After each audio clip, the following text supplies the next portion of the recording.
Ayan! Good afternoon po sa aking mga kakafs. Andito po tayo ngayon sa isang webinar na sponsor ng ating kolehiyo. Okay, alam kong kayong lahat ay busy pa rin sa inyong mga course pa hanggang ngayon, di pa kayo tapos. And alam nyo ba na itong webinar ito pala, no? Kwento ko lang, ito ay isang eco-webinar na gagawin natin dahil bandang mga July yun, no? 10 sa ating mga faculty, kasama ako doon, ay umattend kami ng webinar series. 2 weeks yon, no? Na binibigay ng National Teachers College. Yan. And it's about remote learning. So marami pong iba-ibang topics. And hati-hati kami sa kung sino ang ma-assign sa particular topic. And ngayon, no, so habang kayo gumagawa ng inyong mga course pack, kami din ay gumagawa. But at the same time, ay umattend din kami ng webinar na yon. Webinar series. No? So marami siya, 2 weeks. So ngayon ay inatasan kami na share sa inyo ng aming mga natutunan at aming mga outputs, no, para tayo ay magtulungan sa remote learning na magaganap ngayong semester. So alam ko na lahat tayo kinakabahan, no, lahat tayo ay uncertain kung ano ang kalalabasan ng ating remote learning. Kaya sana ay pagdasal natin, no, na maging successful at maging useful lahat ng ginawa nating mga efforts. At gagawin pa nating efforts. So habang naghihintay pa tayo ng participants, no, merong treat sa atin si Dean. Meron tayong game. Yan. At sa ating game, mananalo kayo ng 500 pesos for every question na tama ang sagot. Just type your answer sa ating chat box. Okay, kita nyo ba ang chat box dyan? Okay. So, warm up lang to. No? Warm up question. Yan. Hi, Sir Pabs! Ayan, may pa-shoutout sa akin si Sir Pabs. Hi, Sir Pabs. Okay, ang aking first question. Fastest finger to, ha? Fastest finger sa computer, ha? Huwag kayong fastest finger sa computer. Natawa tuloy sa akin si Dean. Okay, first question. Get ready. Okay, ang unang question ay date. Date ito, ha? So, ang format ng type ninyo ay September 24, 1974. Okay? Birthday ko yun. So, marami na ako nakalagay sa aking cart sa Lazada para sa aking mga friends. Malapit na aking birthday. Anyway, so yun ang format, walang shortcut ng month. Okay?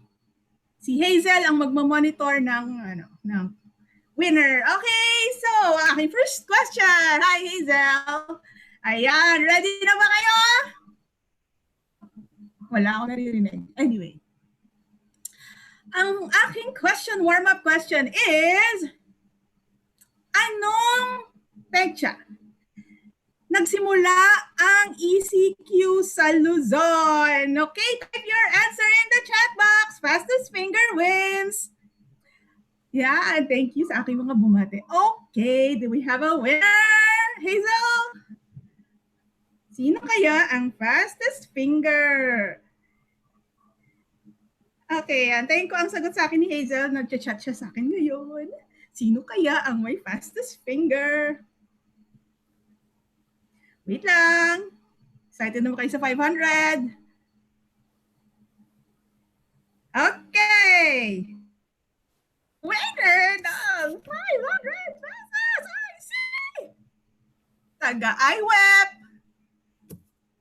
Si Ma'am Henedina Ramirez. Yay! So, para sa iyong prize, ma'am, maki-coordinate kay Catherine Lee. Yan, at isi-send nyo yan through GCash. Okay, so siguro nabuhayan na kayo kahit ako'y mag-isa lang dito na nagaganto. Okay, alam kong excited na kayo. So, bago tayo magsimula, of course, we need some opening message from our Dean. I would like to call in our Dean, Dr. Elpidio M. Agbisi. Hello. Thank you, Kats. Do you hear me? Narinig niyo ba akong lahat? Walang sumasagot? Yes, sir. Okay. Yes, sir. Yan. So, to the faculty of the College of Agriculture and Food Science present today, a pleasant and blessed afternoon to everyone. I know that this time has been tough for everybody. We constantly think of our health, worry over our loved ones, and adding to that, thinking of the coming semester. One of the challenges we face as we go to the new normal is transforming our courses remotely through our course packs. We have been doing that for the past few weeks. So masyado kayo na-stress dito, alam ko, and even heard some people saying it was not course pack but curse packs. But finishing the course pack is not the end. There's a bigger task ahead of us, and that is how efficiently can we convey it online or offline. This semester will be a learning process for all of us. For all our courses, let us initiate a feedback mechanism so that we will know if what we did was effective, so that we can evaluate, adjust, and improve our teaching materials and procedures. Remote learning is just the first step to a broader, flexible learning in the future. We will never go back to the traditional way of teaching. So I encourage everybody to evolve and innovate. During the past few weeks while we were doing our course packs, we were invited or with different webinars on remote and flexible learning initiated by the UP system, the UPLB Central Administration, different colleges.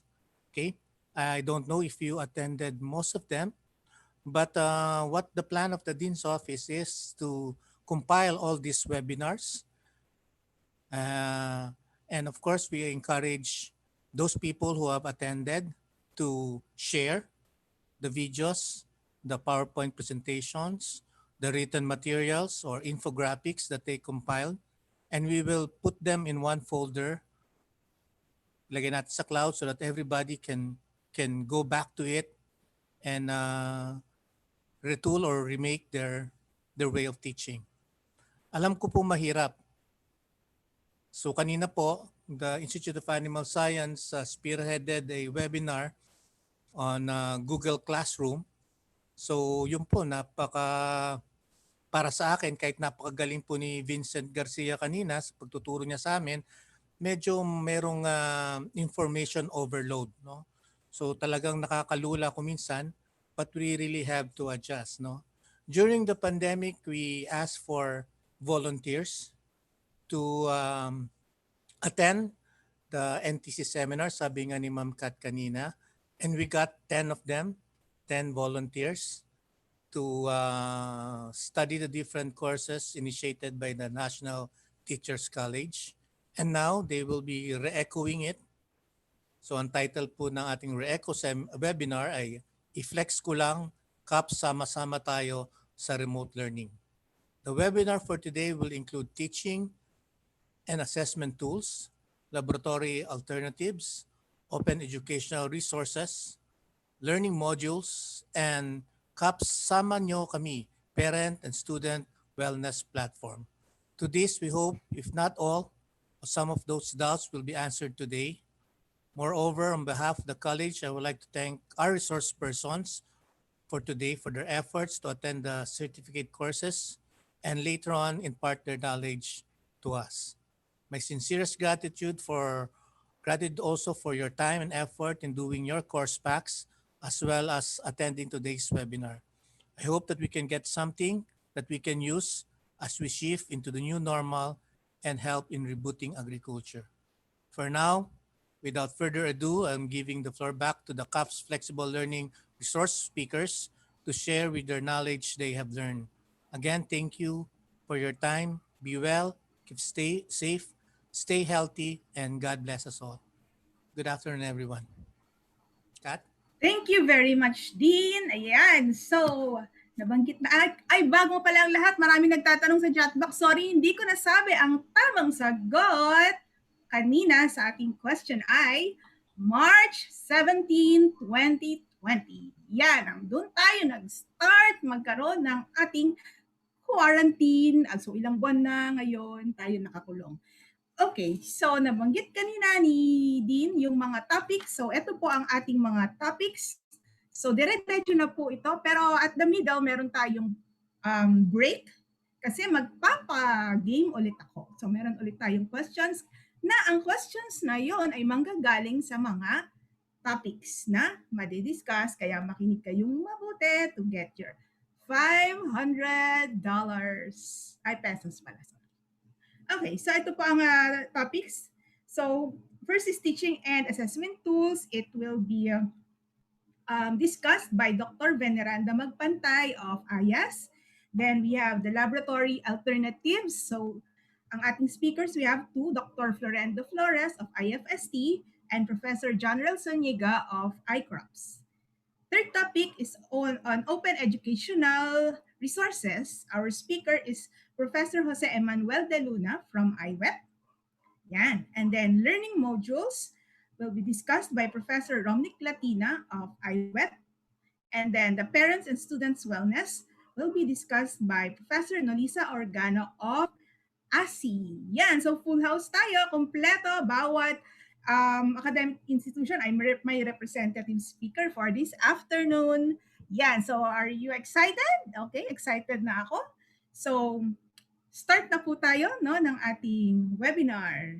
Ayan. So Arthur.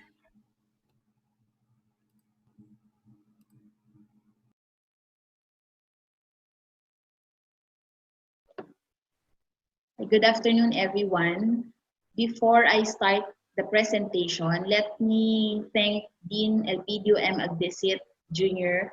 for giving us the opportunity to attend these courses at the National Teachers College last July. Our group was able to attend two certificate courses. The first one is Flexible Learning and Online Facilitation, attended by Dr. Christine Adiova and Dr. Sherry Marasigan. The second course is on Alternative Learning Experiences and Assessments in Flexible Learning, attended by yours truly, Dr. Florendo Flores and Professor John Zuniga. So this presentation will be a synthesis of the alternative teaching and assessment tools for remote learning as our preparation for the coming semester. So this will be the outline of the presentation. We'll define flexible learning and what are the factors that makes it flexible. Then learning outcomes, the components of learning, remote classroom facilitation, so tips and strategies for remote classroom facilitation, alternatives to laboratory activities, guide in determining assessment tools, and the emphasis in flexible learning. Okay, so at the start of the course, we were asked to answer this question as our first assignment. So what should be given more emphasis under flexible learning environment?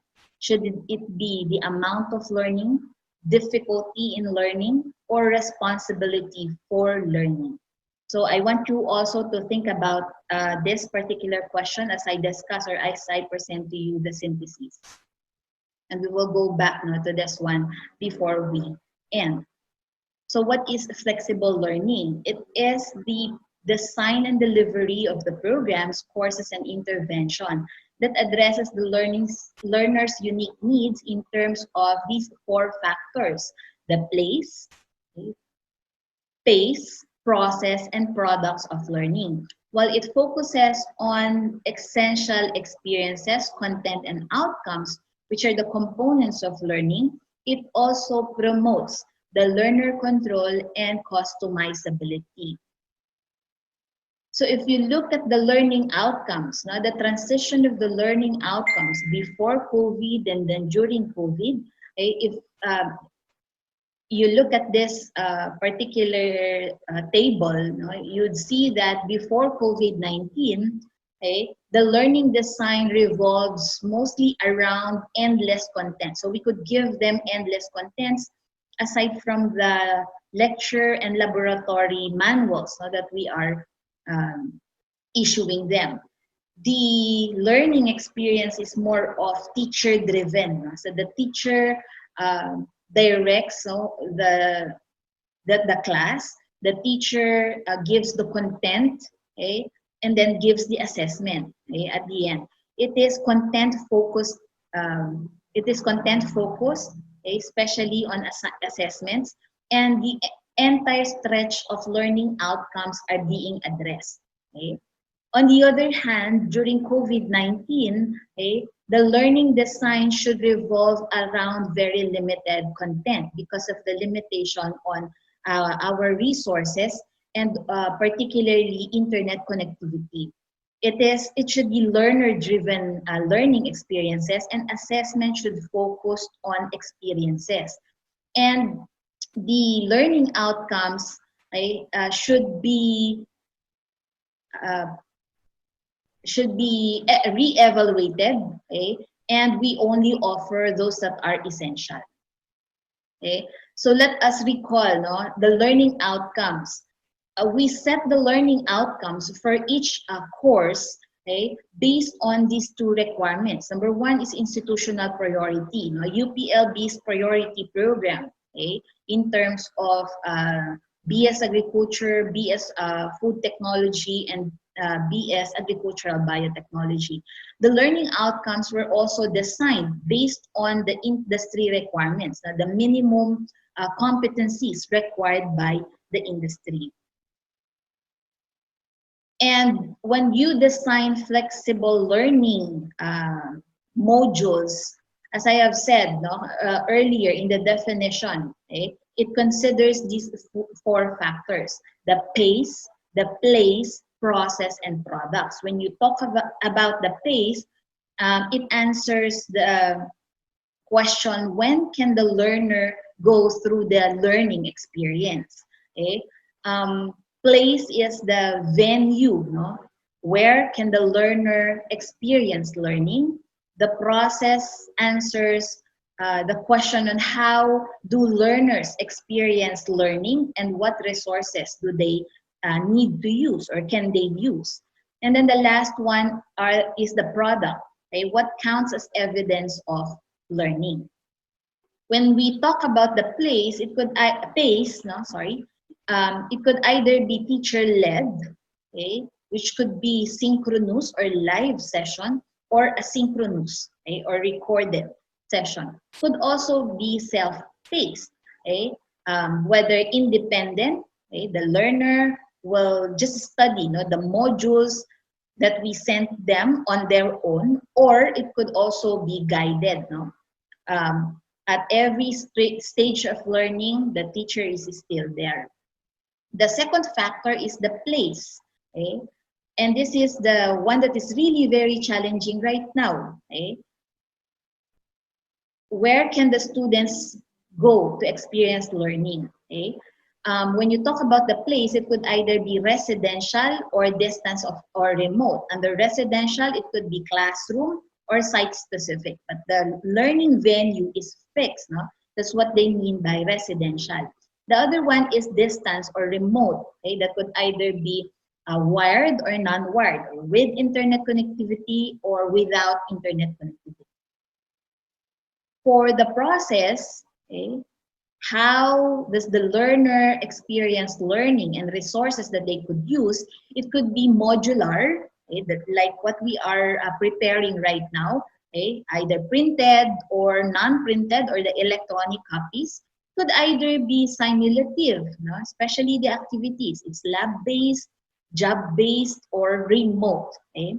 And then the last one is product, and this pertains to the assessment of the learning outcomes. Could be the traditional, okay, such as the formative and the summative assessments and their combination. Could be offered manually, okay, through pen and paper, or it could be automated through the learning management system. But it could also be traditional, such as the actual performance of the task, or you record the performance, okay? And there is also what we call authentic assessment. It's real life scenario. Okay, so these three, the experience, content, and outcome, in the definition of, these are very important keywords in the definition of the flexible learning. And these three are the components of learning. Okay? Experience are the factors that will make the learners enjoy despite the distance. I'd like to highlight that. Enjoy despite the distance. Okay? The second one is content. What will make learners more inquisitive and engaged or interested in the subject matter? Okay? And then the last one is the outcome. What will be the measure of engagement and learning? And that pertains to the assessment. Now, the manner by which you combine or arrange these three components would determine the type of learning process that you are, or learning strategy that you are using. Okay? For example, if the content is on the bigger circle, okay, followed by the experience, and then last is the outcome. Okay, this is basically what we are doing before COVID. Okay? We present the content to the student, we let them experience a particular activity related to the content, okay, through the laboratory exercises, then we measure the outcome by them taking sets of tests. Okay? So for the content, we require them to read, view, and listen. And then for the experience, they apply what they have read, viewed, and listened to through the laboratory exercises. And then we give tests or examinations. Now, the other type of learning experience is what we call experience-driven learning. Okay? Here, the position of experience and content interchange. No? So we rearrange, okay, these three components. So the experience is on the bigger circle now, followed by the content, and then last is the outcome. Okay? So for the experience, we are dealing with mature learners. No? They're college students already. So they have more or less vast experience, no? Compared to the preschoolers or the grade schoolers. So they discover and explore, or they need to discover, explore, and investigate the real world. So based on that experience, you present the content, okay, of the course. And then you let the student process that content and allow them to challenge what they initially know based on their experience. Okay? So you ask them to clarify or explain, clarify, verify, justify, why it works that way. And then we measure the outcome through the assessment, whether the traditional or non-traditional assessment. So that's the main difference between the content-driven learning and the experience-driven learning. The content-driven learning, we are focusing more on the content, while in the experience-driven learning, you capitalize on the experience of the students. And that would make it more enjoyable for them, because they should be able to relate what the content with the real world, right? With the real world. Okay, so how to thrive as a remote teacher? So these traits are very important to thrive as a remote teacher. So while these are important in holding traditional face-to-face classes, these four qualities are critical to survive as a remote teacher. Number one, be passionate about teaching. Okay? So teaching in remote setting imposes limited teacher intervention because you're far away from each other.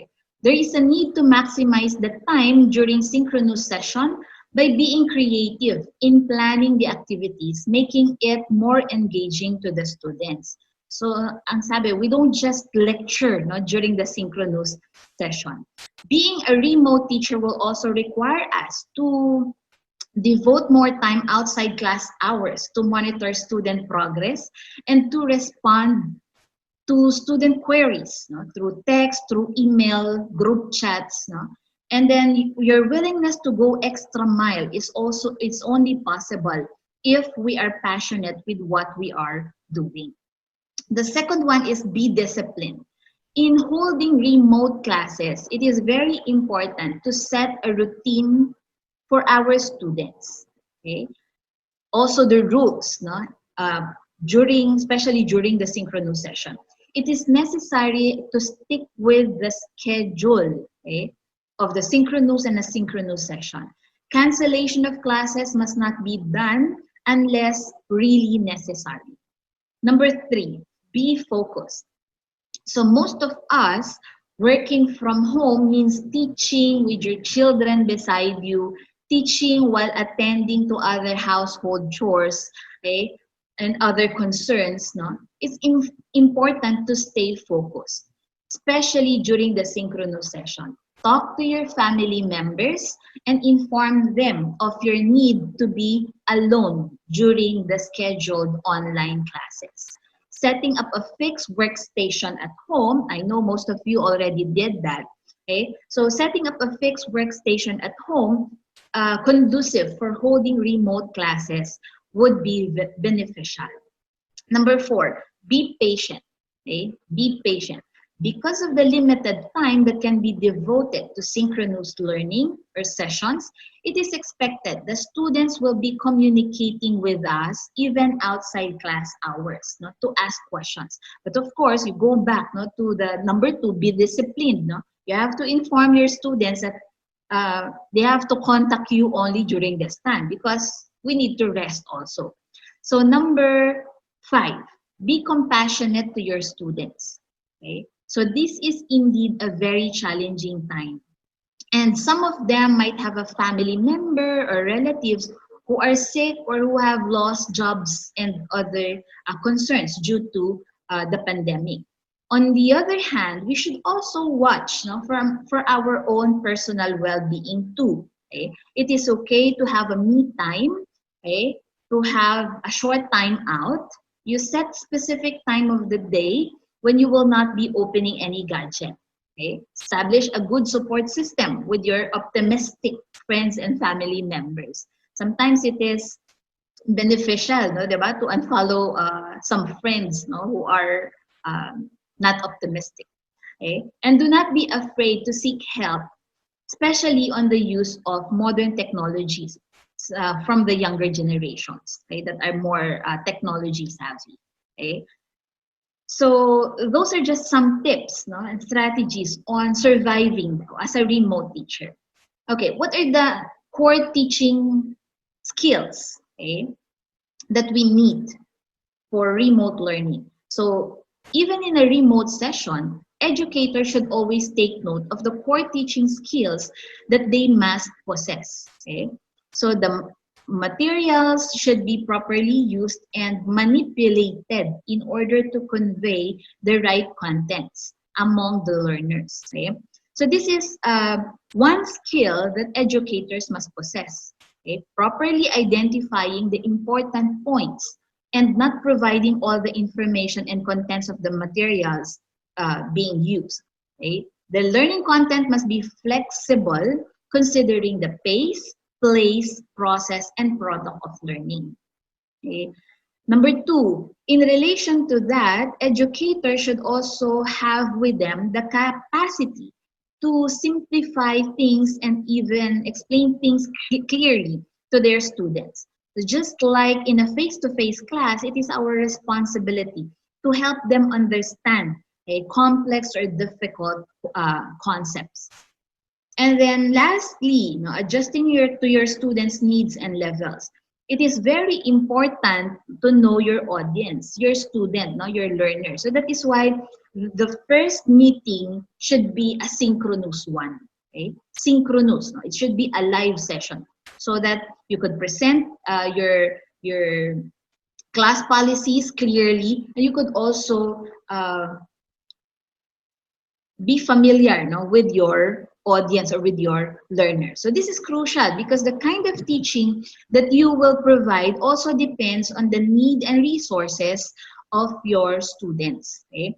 Thus, as an educator, we need to closely monitor students' progress. Okay? In addition, we should also consider possible differences in the learning styles of our students in planning the learning activities.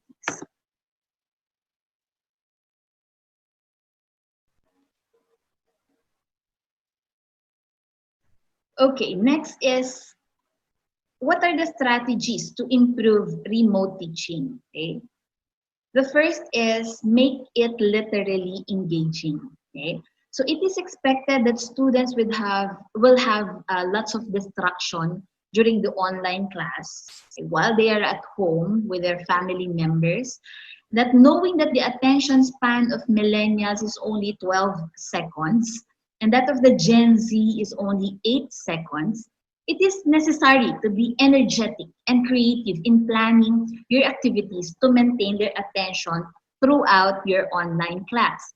You never conduct an online class with your video turned off. Okay? You need to create and maintain a strong visual presence. Okay? Invest in good web camera and a headset or headphones. Let the students know and feel that you are the teacher. You set clear expectations at the start of every session and let them know that they are required to communicate with you, whether through chat or any other means during the online class. It is also important to be an active observer. You learn to adjust based on the behavior of your students. If you notice that your students are no longer attentive or responsive, stop with what you are saying and you do something that is such as quick poll to get their attention back. Okay. Second is you provide a supportive learning environment. Okay. So having a student-friendly learning management system is necessary to create a supportive learning environment. The LMS or the learning management system is important to maintain student-teacher and student interaction even after the synchronous sessions. Okay, regularly check your learning management system to update the contents, to respond to your students' queries, or to check on students' progress. You could just say hi, no, to your students. Third is to use a mix of learning tools. Use available technologies to maintain the interest of the students. You remember that there are lots of distractions, okay, to the students at home, okay? But not too much to complicate things. Okay? Our situation now is already very hard. Okay? So, number 4, you provide regular feedback. So just like what we are doing in a face-to-face class, okay? So the feedback must be continuous and regular. It could be as simple as replying to students' queries posted in your LMS or sending them comments in your student or on student submissions. Okay? So it's very important to provide regular feedback so that your students now would also know that you are also on board on their learning process. Lastly, you go mobile. No? You go mobile. Remember that not all your students would have a desktop or a laptop to use during the class. And using learning tools that can be accessed in mobile phones, okay, will be very helpful. Okay, using bite-sized learning contents means dividing your lessons into smaller chunks to help your students digest the topics. Okay? Modular approach may also be helpful. So under the online system, you can opt to divide your lecture manual, for example, into several modules, no? Instead of uploading it all at the same time. Okay, so how do we now address the change in particularly the place of learning? In a face-to-face class, this is a normal scenario, the lab session. It's in my class in ANSI 116.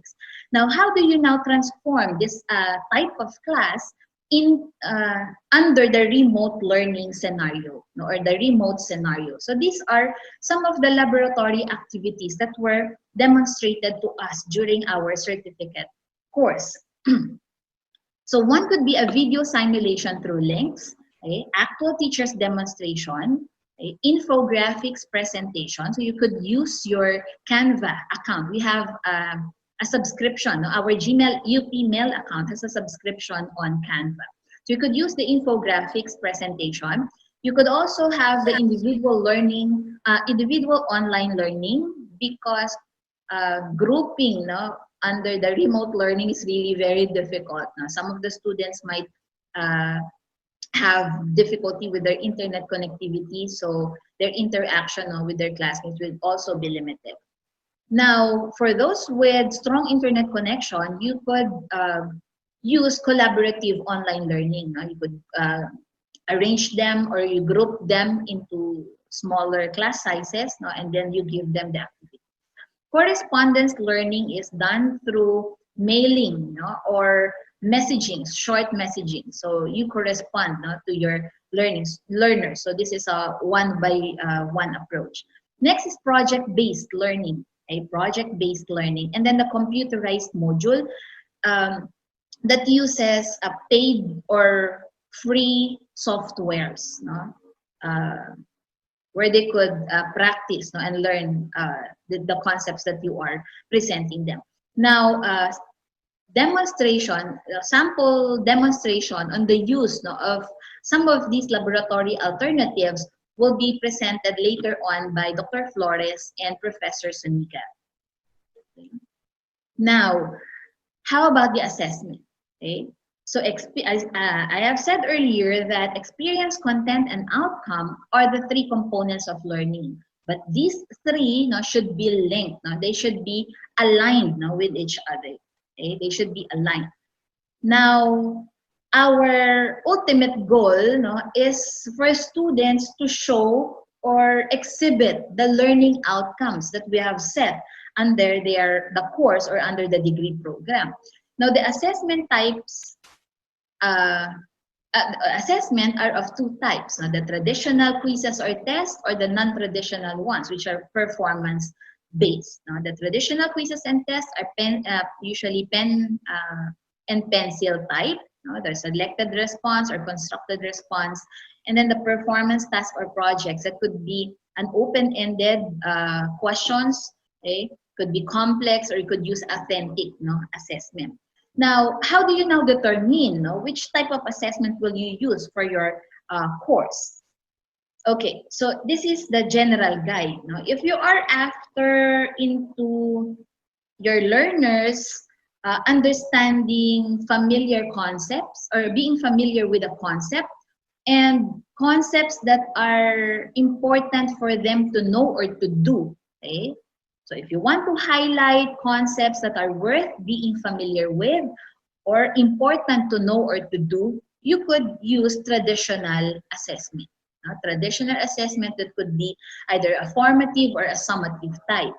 Now, if other than knowing important things, and knowing and doing important things, out of those learning concepts, you are also after the learners developing this enduring understanding. Okay?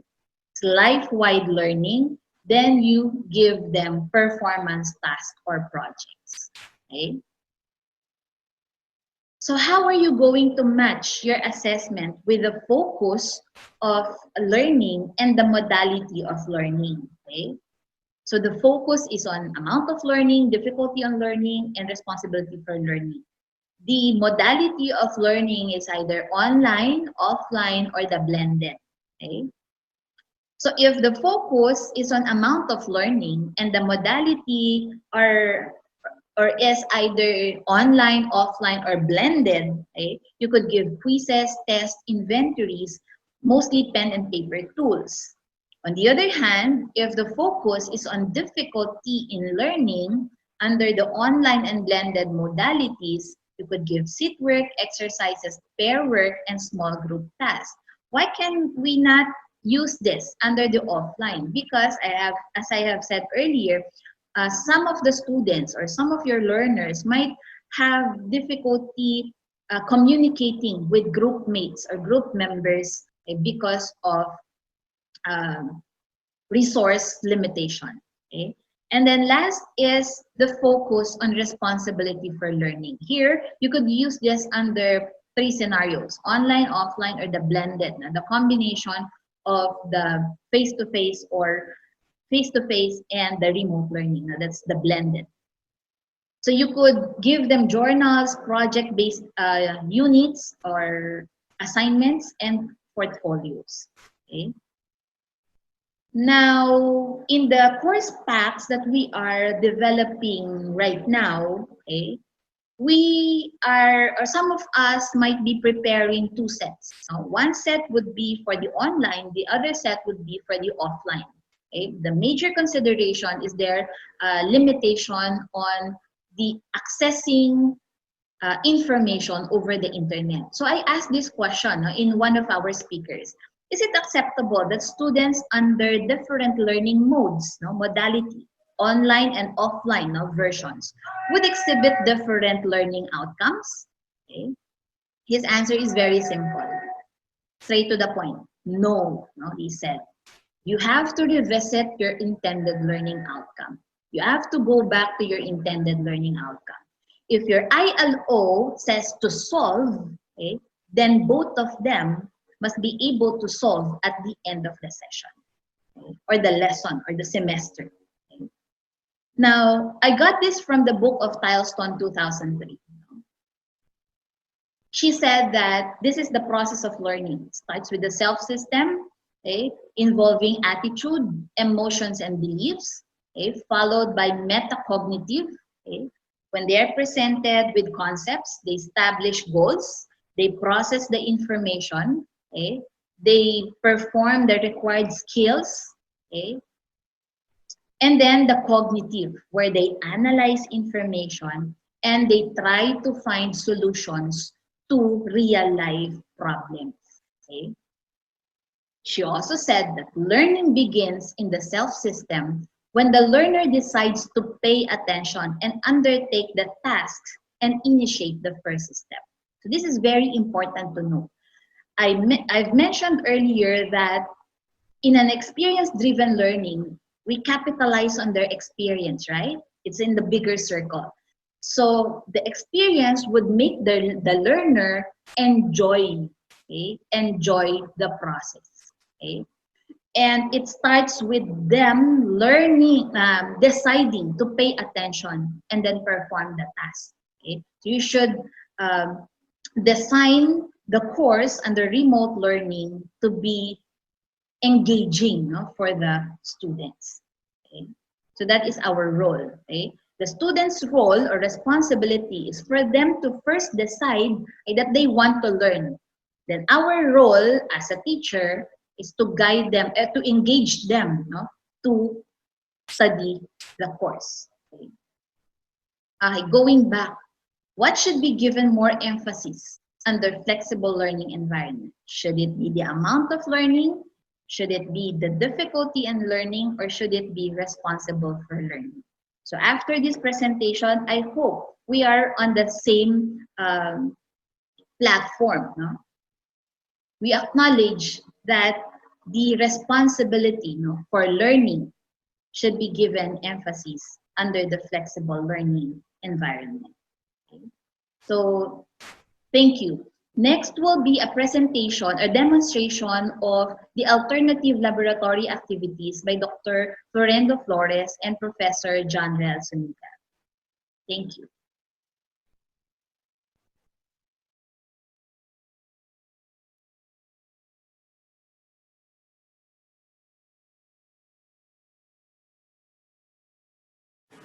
Hello everyone, this is Floy from IFST and I would like to share with you a sample alternative lab activity.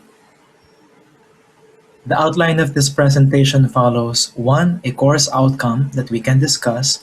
Number 2. Sample activities for synchronous or asynchronous learning. And number 3. Assessment tools for synchronous or asynchronous learning. Let's talk about one of the courses I teach, and that's FST 132, also known as Food Engineering 3. This course has 4 course outcomes, one of which is to analyze different food manufacturing processes. This course outcome has 2 components. One, it should reinforce technical competencies, and then the students should be able to demonstrate personal competencies. Understandably, this course outcome can be achieved if we have face-to-face interaction between the teacher and the students, and if both students and teacher can visit a food processing plant. In lieu of that, what can be done? The main objective of remote online learning is to build up the students' interest through various means. One of such means is a YouTube video that we can show to the students. I'll play a few seconds of this YouTube video, the source of which also appears on the screen. It's been 10 years in the making. Yes, this is just about right.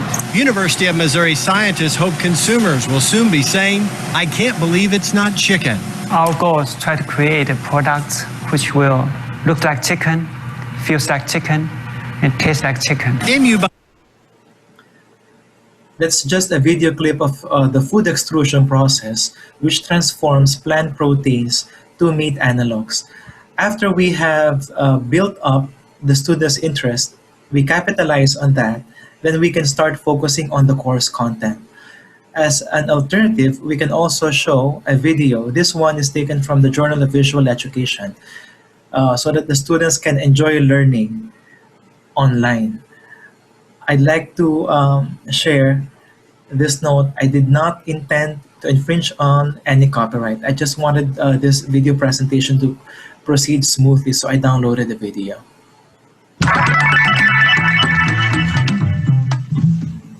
Extrusion is an industrial process that transforms polymers and other materials into defined shapes, such as tubing and pipes. Mold, known as the die, braided, and how the channels become increasingly narrow and shallow along the length of the screw. What about if the students choose to have asynchronous lab activities? We can design a course pack that shows a pictorial lab tour. This slide only contains a few pictures of the planter, which guides the students throughout the extrusion process. We know that a picture paints 1,000 words, so we can use a number of pictures to convey the idea. We just have to remind ourselves that regardless of the number of pictures that we take, this part of the course pack should still be accompanied by a written narrative.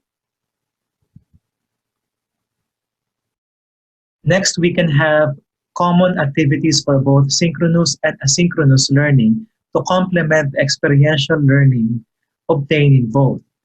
This is an article taken from the Journal of Food Technology. The title of the article is What to Look For When Touring a Food Plant. This common activity, number one, ensures that the attention of the students remains piqued, the curiosity is still there, and then number two, we harmonize both modes of learning so that the same course outcome can be obtained. As a reminder, we make sure that the lecture topics are common, especially the calculations. Furthermore, we can have this slide made up of 3 bullet points.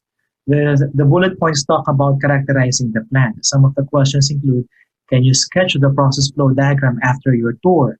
Where are the people in the plant? Do they seem busy? And how are the processes controlled? These questions will help facilitate discussion for small groups or help the students do an individual activity by himself or herself. Which brings us to the next slide, course assessment tools. For synchronous learning, we can have a focus group discussion, such as this. In one very large plant, the cafeteria seemed always to be full. Upon inquiring, it developed that there was an aggressive union and generally hostile relations between workers and management. Efforts at discipline had been unsuccessful. A new plant manager succeeded in discharging a small number of persistent malingerers, and suddenly productivity improved and the cafeteria seemed less full except at lunch. Then we let the class divide themselves into several groups, and then we make them prepare a 10-minute video clip, 10 minutes maximum, that shows how your group assessed the impact of labor issues on the productivity of this particular food processing plant, and then you relate the results of that impact assessment to similar issues in the Philippine setting. Asynchronously, what can we do?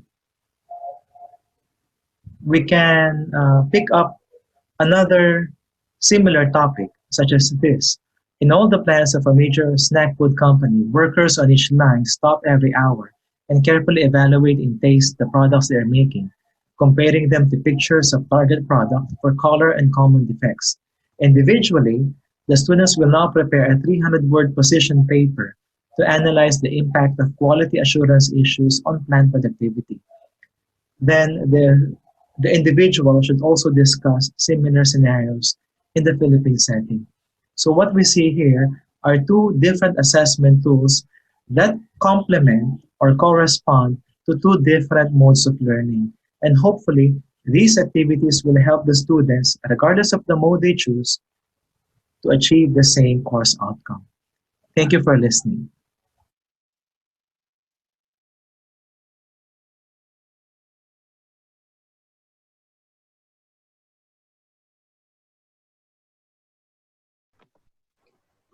A pleasant afternoon, colleagues from the College of Agriculture and Food Science.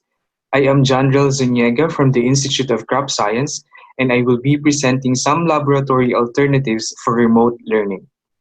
There are different alternative modalities that we faculty can use for remote learning.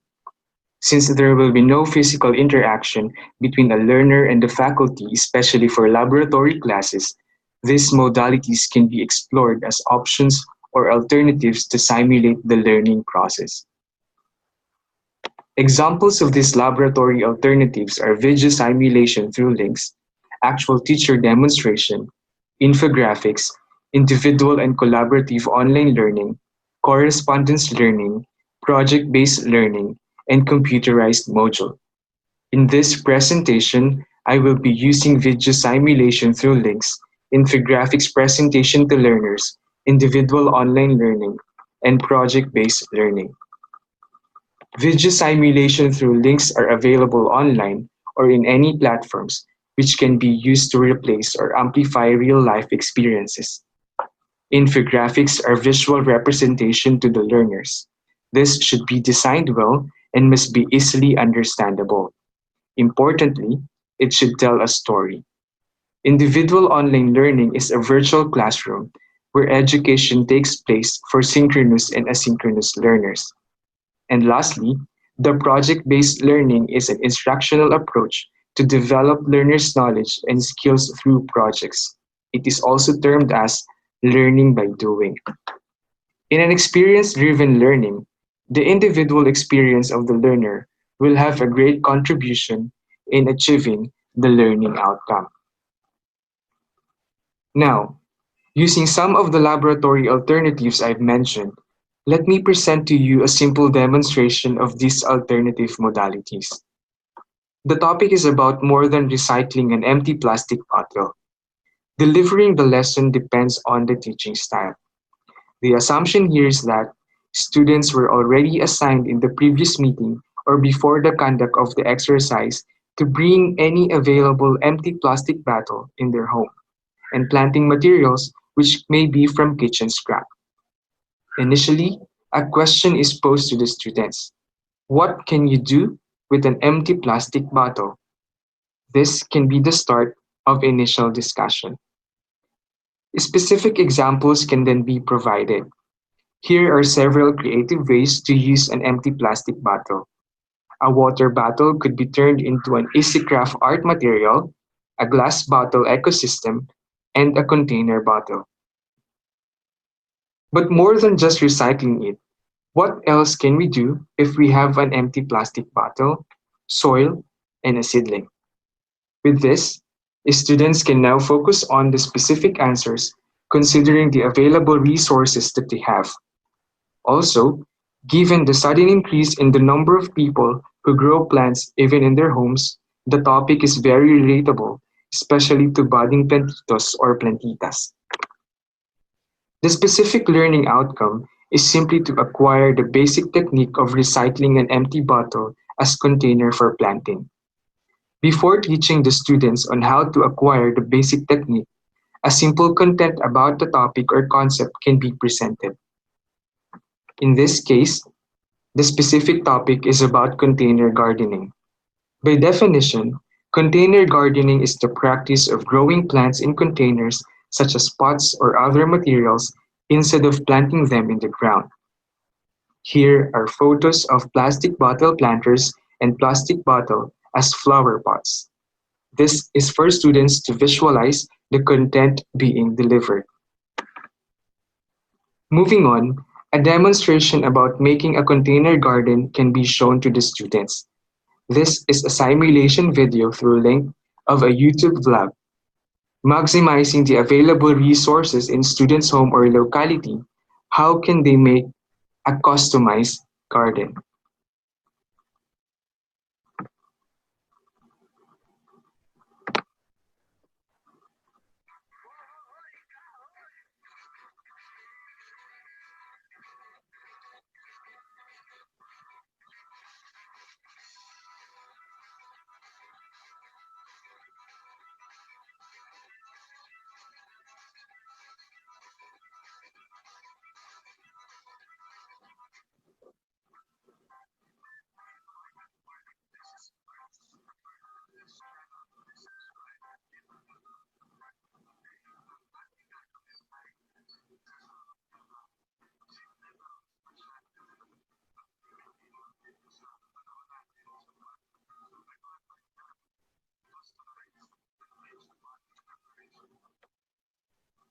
Probing into the steps of making a customized garden, an infographic of the step-by-step procedure can be shown to the students.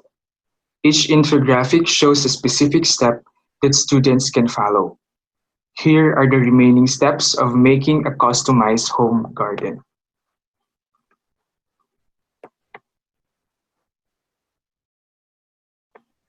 At the end of the demonstration, each student is required to have a customized container garden.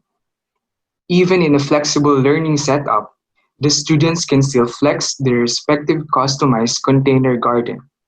#iflex ko lang ang container garden ko.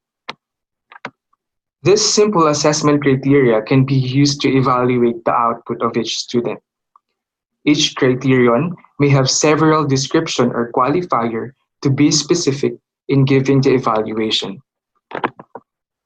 After the session, the students can be asked with the first question posed before the exercise. What can you do with an empty plastic bottle? Now, they have a concrete answer. Finally, allow me to share my experience in one of our online sessions in the certificate course that I've attended. Out of curiosity, I asked the resource person about how are we able to express support in this remote learning setup. He simply replied, the teacher should experience how to be a student. It seems like putting ourselves in the situation of each other.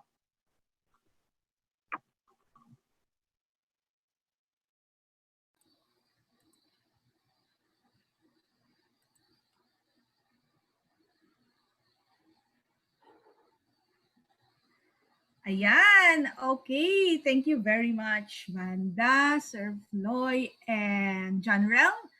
Napakaganda ng kanilang mga shinare sa atin. And alam ko nakinig kayo mabuti kasi syempre, sinabi ko nga, meron pa ulit tayong ipamimigay na dalawang 500. Okay, now, meron na po kayong mga questions sa inyong isip. Pwede nyo na pong i-type sa ating Q&A box. Na? Pwede po yung sagutin ng itatype ang sagot nung kung kanino nyo i-address yung question. And then, pwede rin naman na tatanong natin mamaya during our open forum. Okay, alam ko marami kayong natutunan kanina at tinandaan yung mabuti dahil alam kong excited nga kayo sa aking itatanong. Okay, so ang ating next question, makinig kayong mabuti. Again, fastest finger wins. Okay, so ito ang question na to ay galing sa talk ni Ma'am Vanda. Okay, fastest finger ha, medyo mahaba ang sagot. And of course, wrong spelling wrong. Okay. For 500 pesos, what are the three components of learning? Again, what are the three components of learning? Type in the chat box. Wala yatang nagta-type. Okay, let's wait for the winner. I-PM sa akin ulit ni Hazel Makahiya from iCrafts. Okay, ang dami na pong sumagot. Okay, dapat ay kung anong order na pinakita sa atin ni Ma'am Vanda. Hazel, wala pa ba? Pero ang dami nang nagsasagot. Competitive talaga ang mga taga-CAFS. At ang dami ring mga fast fingers ng mga taga-CAFS. Okay, malapit na. Ayan. Meron na po tayong winner ng 500 pesos. Of course, wala nyo. IFST, we have Dennis Marvin Santiago. Congratulations, Sir Dennis. Ayan. Okay, another question. Another question ha. Fastest finger, mahaba ang sagot dito. Okay. Makinig kayo mabuti.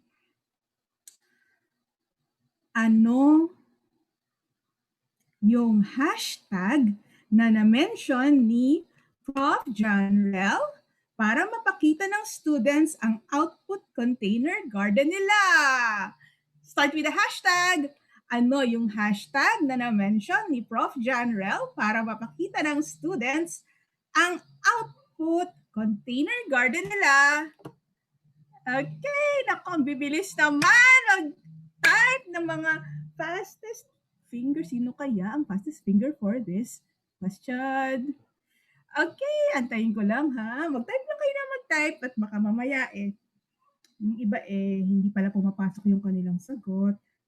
Okay, wala pang winner. Antayin ko lang si Hazel. Namin ako nakikita ang tamang sagot.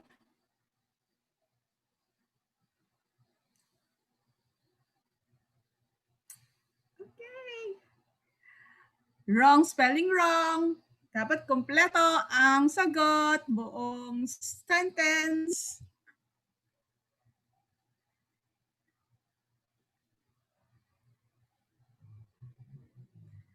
Oo, baka manalo pa si Vanda. Joke lang.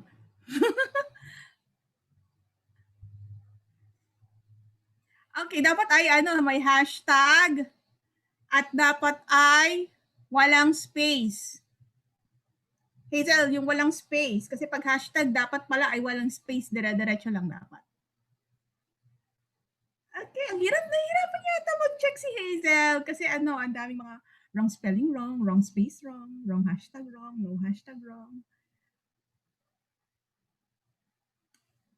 Ang haba kasi naman ng sagot.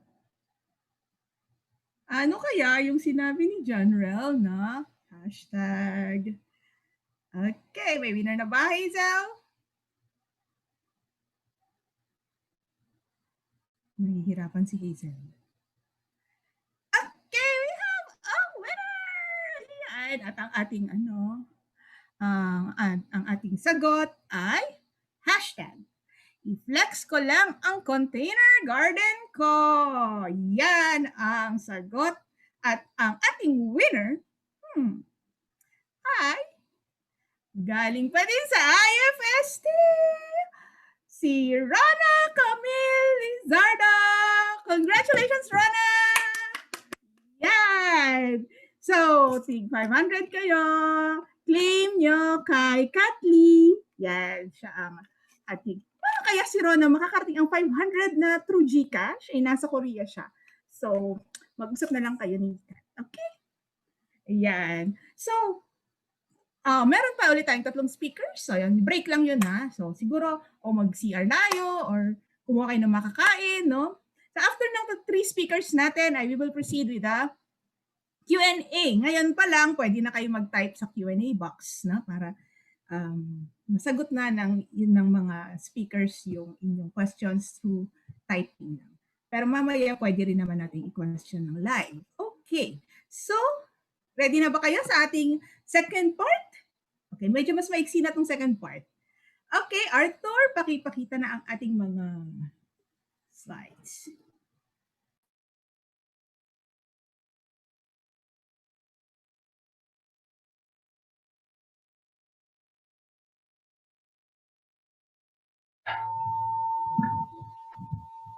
Hi! Magandang hapon po sa ating lahat. I am here to re-echo what I've learned from our certificate course in National Teachers College with few information from Course Redesign 101, a course offered by the UP System Committee on Remote Learning. Let us now start the short lecture about Open Educational Resources, or OER. This is the outline of the short lecture. We will define what is an Open Educational Resource, or OER, its importance to our current situation, the different types of Creative Commons license, and list of some OER repositories which we can use in our course path. Let us first break down the term Open Educational Resources. First, open, meaning it's available for use for teachers, educators, students, basically for anyone. Second, educational resources. These are materials that have been designed for use in teaching and learning. Combining the two terms, open educational resources are teaching, learning, and research resources that are deposited in the public domain. They are made freely available over the web anytime. Some of the advantages of having OER are you don't need to buy the resources and they are readily available anytime. Each OER incorporates a license that facilitates reuse and potential adaptation without first requesting permission from the copyright holder. OER can be accessed online or offline. It is made available in digital or printed ones. OER can be in the form of instructional video, textbook or ebook, slide presentation, image, article, software, and other materials for teaching and learning. OER is valuable because it uses resources as an integral method of communication for educational courses. It is transformative because it facilitates digitization of resources and sharing via the internet. It drives e-learning and can be used offline. We can incorporate these OERs in our course pack either as supplemental or one of our main resources, especially to those students without internet connection. Since there are numerous OER online, the challenge for us, educators, is to sort, trim, and select which resources are most appropriate and relevant in our courses in the context of accuracy, currency, and relevance. Before giving OER to students, there is a need to screen what is the most reliable and important one. There are 7 types of Creative Commons licenses according to Sasha Frisip, from 1 being the most open and beyond number 7 being the least open. An OER is classified based on the type of license it holds. There are OERs that have no copyright, and there are some with copyright. I will give details on each type in the next slide. First, CC0 or no copyright, also known as public domain CC0. It is the most open license. When the material is under this license, the original creator or the person associated to the material waive all of his or her rights to the material worldwide under copyright law, including all related and neighboring rights. Under this license, you can copy, modify, distribute, and perform the material, even for commercial purposes, all without asking his permission. Second, CC BY or attribution. Under this license, users are allowed to distribute, remix, tweak, and build upon the material, even commercially, as long as the owner of the material is credited. It is the most accommodating license with credit to the owner only and recommended for maximum dissemination and use of licensed materials. Third, CC BY SA or attribution share alike. Under this license, users are allowed to remix, tweak, and build upon the material even for commercial purposes, as long as the owner of the material is credited and apply their new creations under the same license. This license is often compared to copyleft, free, and open source software licenses. All new materials based on the original must carry the same license, so any derivatives will also allow commercial use. This is the license used by Wikipedia. Fourth, CC BY NC or attribution non-commercial. Under this license, users are allowed to remix, tweak, and build upon the material non-commercially, and their new materials must also acknowledge the owner of the material and be non-commercial. And they don't have to license their derivative works on the same terms since it is not under share-alike license. Fifth, CC BY NC-SA or Attribution Non-Commercial Share-alike. Under this license, users are allowed to remix, tweak, and build upon the material non-commercially, as long as the owner of the material is credited and they apply their new creations under the same license. Sixth, CC BY ND or Attribution No-Derivative Works. Under this license, users are only allowed to redistribute commercially or non-commercially, as long as the material is not modified or left unchanged with credit to the original owner. Lastly, CC BY NC and D or Attribution Non-Commercial No Derivatives. This license is the most restrictive of the 7 main licenses. Under this license, users are only allowed to download and share the material with credit to the owner, and they can change the material or incorporate modification in any way or use them commercially. To summarize, the 7 types were grouped based on the degree of their openness. CC licenses 1 to 3 allow share, remix, and commercial of the material, while CC licenses 4 to 5 only allow share and remix, and the least open are CC licenses 6 to 7, which only allow sharing. Although there are copyrighted materials which can be accessed for free, but if these are not under Creative Commons, you need permission of the owner and or the publisher before you can use the material. Ang next question ay, saan makikita yung mga CC licenses? Some CC licenses can be found below the webpage or website. Some OERs do not have CC symbol. You just need to further search and read the attribution. Some are incorporated under terms of service or accessibility, and some are indicated in the material itself. This is an example of website or OER that you can find the license below the webpage. This is Erie Knowledge Bank website, which has CC Attribution Non-Commercial Share-alike type of license. There are some OERs that the CC license is not stated in symbols. You just need to search for the terms of service or accessibility and read about the attribution like this one. There are also a lot of ebooks and journals that are available today. One of those is this book from Erie, which I downloaded freely via ResearchGate, but it can also be downloaded in Erie website. This ebook has a CC Attribution Non-Commercial Share-alike license in the material itself.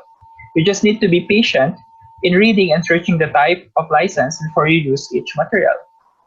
Alam ko pong hindi pa huli ang lahat para sa ating course pack, so baka po sakaling itong mga ito ay makatulong sa inyong paghahanap ng OER.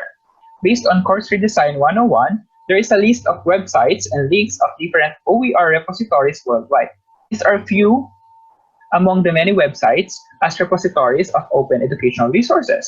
If you need images, textbooks, course materials, instructional videos, and other resources for your course pack, you can visit these websites. If you want to deepen your understanding about OER, you can visit Course Redesign 101 under Moodle. Even UP Open University, they have these UPOU networks, which is the online repository of all UPOU produced multimedia resources. Some of these resources include topics about open and distance e-learning, UPOU webinars, business analytics, general education courses, module study guides, massive open distance e-learning model, and many more. If you want to know the complete list of open educational resources of UPOU, just visit the UPOU networks. Ending this lecture, I want to share with you a quote from Dirk van Dame, which stated that in terms of open educational resources, sharing content and knowledge differently is a driver of innovation in education. That shareable ideas should not be kept, but rather spread, and it is not your loss to share your ideas, but others to gain. Thank you very much.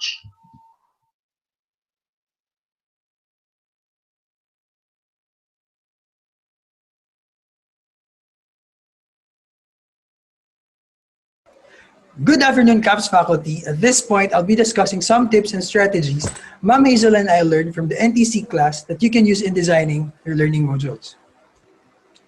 Tip number 1, Learning modules should incorporate flexibility so that learners can choose where, when, what, and how they learn, as well as the pace at which they learn. In most asynchronous sessions, your modules should provide enough time for your students to attain the objectives or to finish the learning activities at their own pace. Tip number 2. Learning modules should be built on the learner's experience and should encourage independent and critical thinking. So there are 3 students' experiences that we have to consider in crafting our modules: the before, during, and after. For new freshies, for example, the only probable thing that we are sure of is that most of them are from senior high school, belonging to the Generation Z. Understanding our students in normal setting is already a challenge. How much more now in remote learning? Well, in that case, we have to consider the trends, maybe what's in and what's out, and more importantly, the possibility that they have different learning styles. Some might be good at writing, some are reading only, or good at both. Some are auditory, visual, or bodily kinesthetic. Well, putting all this together, we have to optimize a module that could give them the best experience during and after the course. It should be an experience that gives a sense of independence and promotes choice. Tip number 3, learning modules should display compassion. Well, in these trying times, we should show more concern, understanding, and consideration to our students, and it should be reflected by the modules that we design. So we have to make our modules more friendly. Tip number 4, learning modules should communicate with the students. Take note that our learning modules, specifically the asynchronous classes, will probably do, if not all, most of our jobs. Okay, we should try to make our modules as conversational as possible and also interactive with a good story. Your module, for the most part, will be you. Okay, we have to try to put our personality, our best personality in there. Tip number 5, learning modules should be focused more on the structure and experience rather than the content. Well, the content of a module is undeniably very important, but we should capitalize more on the structure and experience. Note that a good content must be an inch long but a mile deep, so we have to choose the best. What's more important is how and how much our students can consume rather than how much we want to give. Let us also let them explore nature outside the virtual world if it's possible. Make use of the available resources they have at home to enrich their experience, because I think after all, experience is still the best teacher. So this is an example of a learning module backbone. So in our case, we are tasked to do a course pack. So actually we have a course guide. But for the module content, as you can see, you have here the lecture or the topic or the lesson, introduction, or the learning materials. Then you have your assessment. It could be learning activities or quizzes or assignments, which could either be formative or summative assessments. You can also put their authentic assessments. So authentic assessments actually are hands-on tasks that you can ask your students to perform. For example, mini experiments, using available resources at home. So these are non-virtual hands-on activities. Extended learning opportunities, on the other hand, these are avenues for your students to apply their knowledge by engaging into the outside world opportunities if it's possible as well. However, during this pandemic, we have to consider more precautionary measures on these activities, okay? Then we also have supplementary materials wherein you can get a lot from OERs and of course, references. Tip number 6, learning modules should be based on a flexible learning strategic plan. So what is a flexible learning strategic plan? A flexible learning strategic plan contains the analysis, design, development, implementation, and evaluation of the most valid and reliable educational technology platforms, tools, software, processes, and practices that would embody the most effective flexible learning system or framework. So it can be prepared at the course or institutional level. In our case, when we attended the NTC course, we are just tasked to do, or Ma'am Hazel was tasked to do a flexible learning strategic plan at the course level. So the flexible learning strategic plan, or FLEX, consists of the following. So you have the course profile, the problem and goals, literature review or the basis, project description, pilot test, assessment, and of course conclusion, recommendation, or reflection. Now, The flexible learning strategic plan or FLEX framework should answer the following questions. Number one, how can I offer a holistic, inclusive, and adaptive approach to learning? Is it going to be outcome-based or inquiry-based? What non-traditional or integrative assessments can I incorporate there? Or what authentic assessments can we do? How can I offer differentiated learning delivery? In our case, for example, we can offer an online, blended, and modular. But can they be separated by sections or groups based on the type of learning modalities? Are we allowed to do that? How can I provide continuous services and communication? Do I have to give my personal number? Well, probably not. But we have to consider other platforms that we can use. How can we show compassion? How should we perform the pilot test or trial class? And more importantly, how should I get feedback or review from the students and other stakeholders for the improvement of the strategic plan? So all of these questions should be answered by your FLEX plan. And from these FLEX plan, you would design your learning modules. So bearing all this in mind, designing a module, it's like cooking a flavorful dish, wherein you have to choose the best ingredients or the remote learning tips that I gave you, with the addition, of course, of UP secret ingredient, which is honor in excellence. You can actually design a delicious and mouth-watering module for your students. Before I end this presentation, I would like to leave you a quote from Steve Jobs. Design is not just what it looks like and feels like. Design is how it works. So thank you and stay safe po.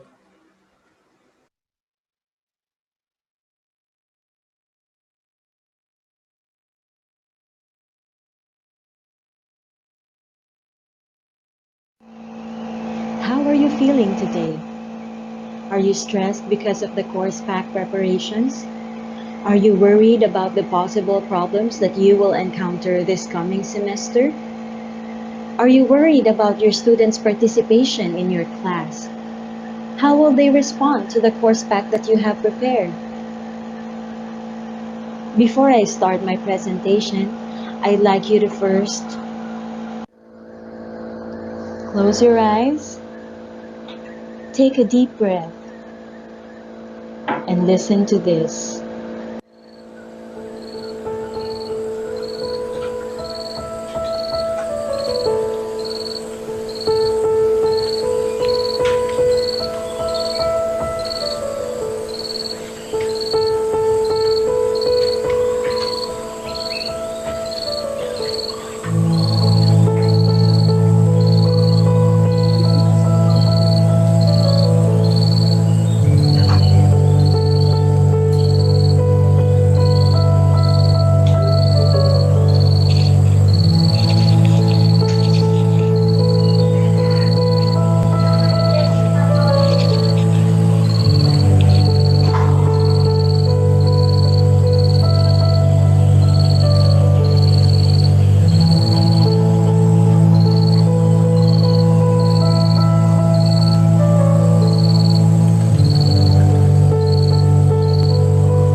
everyone. I am Nalisa Delmo Organo, an assistant professor from the Agricultural Systems Institute, and I hope that the music that you listen to somehow relieved your stress and anxiety. The course that I attended from NTC is on student and parent wellness in flexible learning. And I took this course with Dr. Catherine Ann Castillo Israel from the Institute of Food Science and Technology. Today, I will give you few tips on how to reduce the anxiety that the students and their parents are experiencing as we take off for the first semester 2020-2021. I will also be presenting our output for this course. Let us now start. The first one is to set expectations at the start of the course. Inform your students on what are the course requirements that they need to submit. Clarify the course objectives, the assignments, and even the grading system. It will greatly help the students focus on the important aspects of the course and will guide them in attaining the learning outcomes that you have identified. The next item is to provide materials in advance. It is always easier to cook when you have all the ingredients readily available, right? Similarly, it would be easier for the students to work on the course if the learning materials and course guides are within reach. So let us make sure that we provide relevant and updated materials that our students can use. The third item is to be available to the student and the parent. Let your students and their parents know that you are willing to assist them. Give a schedule for consultation and provide means for communication. Provide your number, email address, or maybe you can inform the students that they can contact you through social media. The fourth item is to use various tools to promote wellness. You may check meditation music, inspirational videos, and podcasts that can lift up the mood of your students and reduce their stress. Or maybe you have some hobbies that you find to be stress relievers. Go ahead and share it with them too. The last one is to provide linkage to a group of people or professionals that can help them. During this pandemic, it is important that they know that someone out there is available to help them. In this regard, we would like to propose the creation of the CAFSama-sama. This is a social media platform for the welfare of CAF students and their parents. It will be headed by the Health and Welfare Subcommittee of CAF's Committee on Student Affairs. There will be an identified faculty-student relations officer for each institute, and they will lead a chat box, which means CAF's Health and Wellness Awareness Team Box, a helpline for the respective institute. So, what are some things that we will do? First is we can offer webinars or workshops on different aspects: stress management, reflection about the past, present, and future, pillars of parenting, provide artistic and other fun activities such as painting, music, and maybe have some Zumba classes, online games such as bingo or bring me, and more importantly, we will serve as the link to the students and their parents to mental health professionals and other resources that they may need.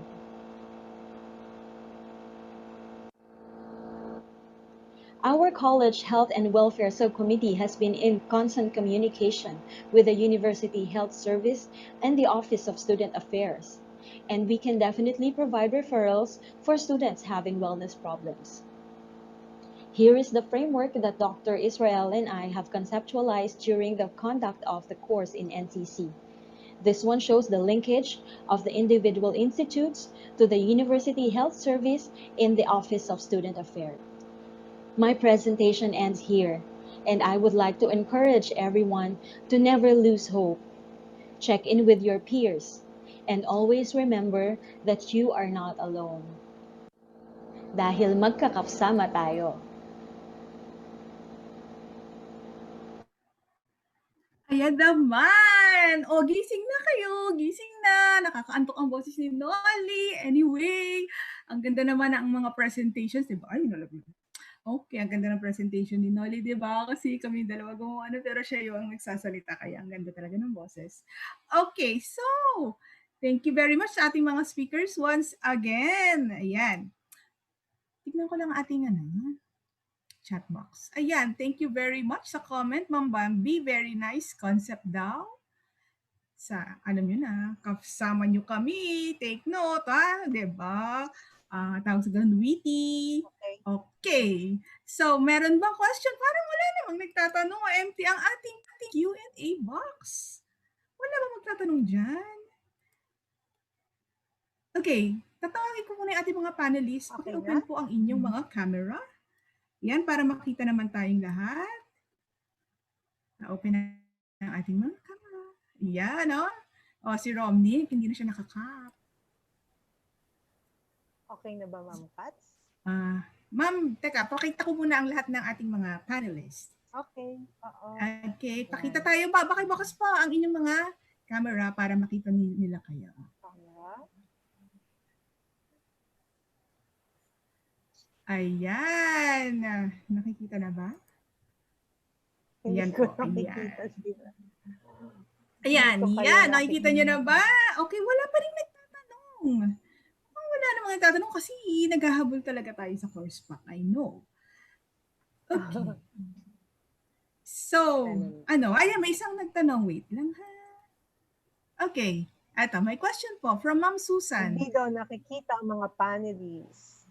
How can a teacher online deal with possible student bullies who can challenge their teachers online? Sino kayong pwede makasagot nito? How can a teacher online deal with possible student bullies who challenge their teacher online? Maybe Ma'am Vanda can answer that. Ate Vance?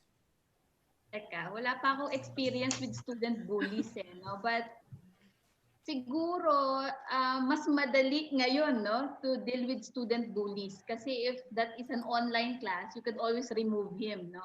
But ang stand ko naman dyan, if the questions are valid, then you try your best to answer the student in a polite way.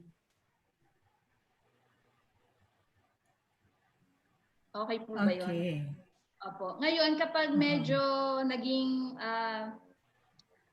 makulit talaga yung bata at nadidistract yung estudyante, then yung ibang classmates niya during the online class, so maybe you could politely request the students to just leave the class and contact you outside class hours so that you could have a one-on-one talk regarding a particular concept or a particular topic that he wants you to answer. Okay, thank you very much, Ma'am Vanda. Meron pa bang ibang gustong mag-add? Any addition to the answer of Ma'am Vanda? No? Kasi hindi natin maiiwasan yan, lalo na ngayon, madaling mag-bully kasi online. Yeah. Diba? And I also recalled, Ma'am Katsi? Yes? If I may add, I also recalled a conversation we had, yung group namin nila Sir Floy at saka nila John Real. So, si Sir Floy, nandyan ka pa, no? You mentioned, sir, about minimizing group activities during the online class. Sir Floy, would you like to tell us, Sir Floy? Ayun, hindi, basta ang point ni Sir Floy is, maybe not all students during your online class would have stable internet connectivity. So once you group them into smaller class sizes, let's say meron kang, you posted a question that should be tackled by smaller groups, right? Some students who have limited internet connectivity, no, would of course have very limited interaction with the group member. So it could cause baka ma-discourage yung estudyante, no, in participating. So you should really know, no, the resources that your students have, no, during that particular session. Okay, may inad pa dito si Ma'am Susan. Bullying can come in the form of challenging the teacher on his usage of the technology. Ayan, ako, mukhang ito, marami siguro sa ating makaka-experience nito, no? Kasi syempre, di ba tayo teki-teki, hindi lahat tayo teki-teki, di ba? Siguro at the start of ECQ, 'di ba nasa middle semester tayo na nag-start yung ECQ. I was really honest, no, with my students. I told them that this is new to me also, no, this experience, no. I don't know how to take a video of myself or record my lecture or my presentation. So they have to bear with me. At wala naman ng bully, no? Siguro kailangan lang maging honest tayo, and we should accept na we do not know everything, no? Kahit pa teacher tayo, hindi natin alam lahat, lalo na itong mga bago na technologies. But kagaya ng sinasabi ko po kanina kay Dean Pids before tayo mag-broadcast, maybe most of us, no? Ganun din po ako nung una, no? Ang pressure was to be familiar with a lot of these modern technologies. Kailangan ba maging familiar ako with the use of Google Classroom? Operating a Zoom video or a Zoom meeting, mga ganyan. So, baka po rin nagfo-focus tayo masyado on the use of this technology, but the real challenge in flexible learning is communication. Communication. Kailangan po open ang communication nyo ng estudyante, regardless of whether you are using a technology or not. And yun nga, i-add ko lang na sa start pa lang siguro mag-disclaimer na tayo, no, na hindi talaga tayo ganun kahusay sa paggamit ng technology kasi ngayon lang talaga tayo natututo. So, wag sila masyadong mag-expect, but then of course yung responsibility natin to learn it ay dapat ay very willing tayo na aralin tong mga bagay ito kasi new normal na nga tayo, di ba? So, this is it. Walang tayong choice. We have to learn it.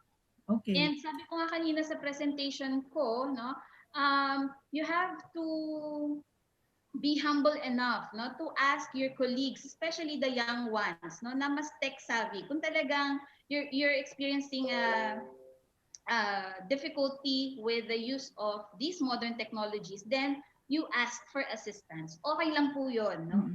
Okay lang po 'yon. So ang mentoring natin ngayon medyo pabaliktad, no? Instead na senior ang nagme-mentor sa junior, ngayon dahil iba yung scenario, iba yung circumstances natin, so baliktad. Yung junior ang nagme-mentor sa senior on the use of these communication platforms. Okay, yan. Thank you daw, sabi ni Ma'am Susan, for your good answer. No? Wala na yata. Mukhang anymore? May magtatanong pa po ba? Pakitype sa Q&A box. Otherwise, kung wala na, babalik na tayo sa ating mga course pack. Alam ko namang gusto nyo nang bumalik sa inyong mga course pack. Wala na siguro, no? Okay, so to close this webinar, I hope marami po tayong natutunan and ma-apply natin, no, sa ating pagtuturo this coming semester. Ayan, so I would like to call, yes. The PowerPoint PDF copy of the PowerPoint presentation to the Dean's office. Tapos sila na lang i-email to the faculty siguro. Okay. So wait nyo lang sa inyong emails, no? Kasi na kay Arthur lahat ng mga files nito. So isi-send na lang po niya sa ating lahat. Okay. So natawagan ko naman ang ating Associate Dean for Instruction to give us the closing message. Dr. Adele Dorado. Nako, maraming salamat at mabuti meron pa akong meron pa akong signal ba? Yan.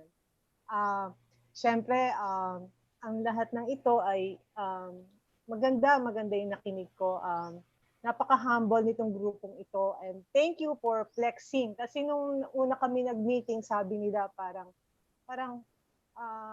napaka-humble nila na sinasabi nilang parang wala namang atang i-share or ganun ba yun? Tama ba yung term kong yun? Pero actually ngayong hapon, natutuwa ako kasi maganda yung nakinig namin. Siguro yung grupo, akala nyo lang, dahil kayong umattend, iba yung expectation. Pero on my part, on my end, ako'y nagpapasalamat sa inyo. Papasalamatan ko si Ma'am Catherine Israel, si Ma'am Christine Adjoba, si Ma'am Sherry Marasigan, si Ma'am Nalisa Organo, muntik na. Para lang akong nasa UPCO, ganyan lagi ang nakikinig ko sa UPCO. Ganon din of course, si Ma'am Veneranda Magpantay, si Sir Floyd Torres, si Sir John Galsuniga, si Sir Jose Manuel de Luna, si Ma'am Hazel Ann Makahiya, may nakalimutan ba ako? Si Sir Romnick Latina. Sa inyong 10, maraming salamat sa pag-flex. Sa totoo, CAFSama-sama tayo sa semestre ito at sa mga dadating pang taon. Sana ay huwag tayong hinaan ng loob. Kailangan lang natin maging open at matuto. More choose to be more kind, more compassionate, and never lose our passion to teach. Okay? Yan po ang masasabi ko sa mga nag-attend at nakinig ng webinar na ito. Maraming salamat mga katropang agis. Tropang agis tayo. Sama-sama tayo. Kayang-kaya natin ito. Salamat po sa inyong lahat. Good afternoon po. Okay, so sa mga nagtatanong po, thank you Ma'am Adele, thank you very much for your kind words. Yan. May mga nagtatanong kung may certificate daw po ba ang ating webinar? Wala po. Ayan, sabi ni Kat, yan. Ewan ko, baka mag-change ang mind. Dean, pwede ba daw magkaroon ng certificate?